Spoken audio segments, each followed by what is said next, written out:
लक्षवेधी क्रमांक 8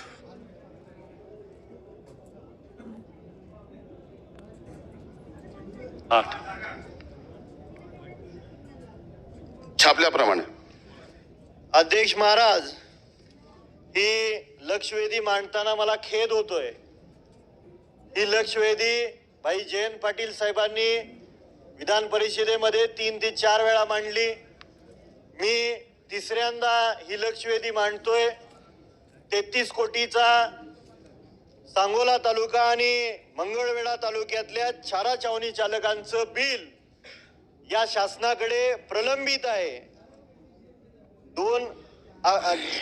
सन्माननीय जयंत पाटील साहेबांनी तत्कालीन मदत व पुनर्वसन मंत्री अनिल पाटील साहेबांच्या दालनात चारा छावणी चालकांसोबत 11 ऑक्टोबर 2023 रोजी बैठक आयोजित केली आणि मंत्री महोदयांनी कागदपत्राची छाननी करण्याकरता उपायुक्त पुरवठा विभाग पुणे यांची नेमणूक करून सुनावणी घेतली आणि सुनावणीचा अहवाल मंत्रिमंडळाच्या उपसमिती समोर 1 जुलै घेऊन अनुदान वितरित करावे असा निर्देश दिला.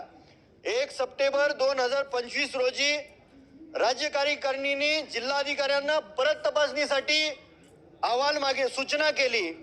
मला सरकारला विचारायचं आहे की ज्या वेळेस उपसमितीने मान्यता दिली आणि परत जिल्हाधिकाऱ्यांकडे फेर तपासणीसाठी कोणत्या कारणाने या सूचना करण्यात आल्या, या आपल्या या गतिमान सरकारमध्ये आज हिवाळी अधिवेशन होत असताना 75,000 कोटीच्या पुरवण्या मागण्या मंजूर करण्यात आल्या.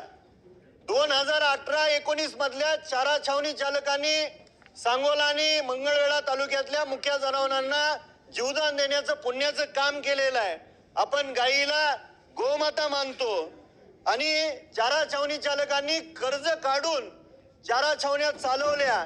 मंत्री महोदय, आपण संवेदनशील आहात, शेतकऱ्याचं पोरगा आहात. आपण चारा छावणी चालका 146 चारा छावणी चालकापैकी 2 चारा छावणी चालकांच्या कर्जाचा डोंगर डोक्यावर असल्या कारणाने हृदयविकाराच्या झटक्याने त्यांचं निधन झालं. हे गंभीर बाब आहे. मला आपल्याला विचारायचं आहे की या 33 कोटी जी छावणी बिल प्रलंबित आहेत कधीपर्यंत आपण अदा करणार. या सभागृहामध्ये पावसाळी अधिवेशनामध्ये सन्माननीय मकरंद पाटील साहेबांनी उत्तर दिलं होतं की ही चारा छावणी चालकांची लक्षवेधी पुढच्या अधिवेशनामध्ये मी मांडू देणार नाही. अधिवेशन संपण्यापूर्वी त्याचा निकाल देण्यात येईल आणि 1 महिन्याच्या आतमध्ये त्या चारा छावणी चालकांची प्रलंबित अनुदान हे अदा करण्यात येईल. ते आजपर्यंत झालेलं नाही.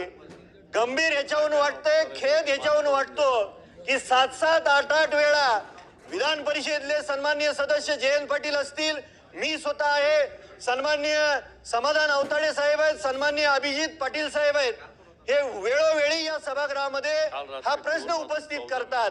33 कोटीची बाब आहे साहेब. त्या मुख्य जनावरांना 2018-19च्या काळामध्ये जीवदान देण्याचं काम त्या 146 छावणी चालकांनी केलेलं आहे. याचं अनुदान त्वरित अदा करण्यात यावं आणि राज्य कार्यकारिणी समितीने पुनश्च पडताळणीचा फेरप्रस्ताव कोणत्या कारणाने सूचना केल्या याचं उत्तर आम्हाला हवंय साहेब.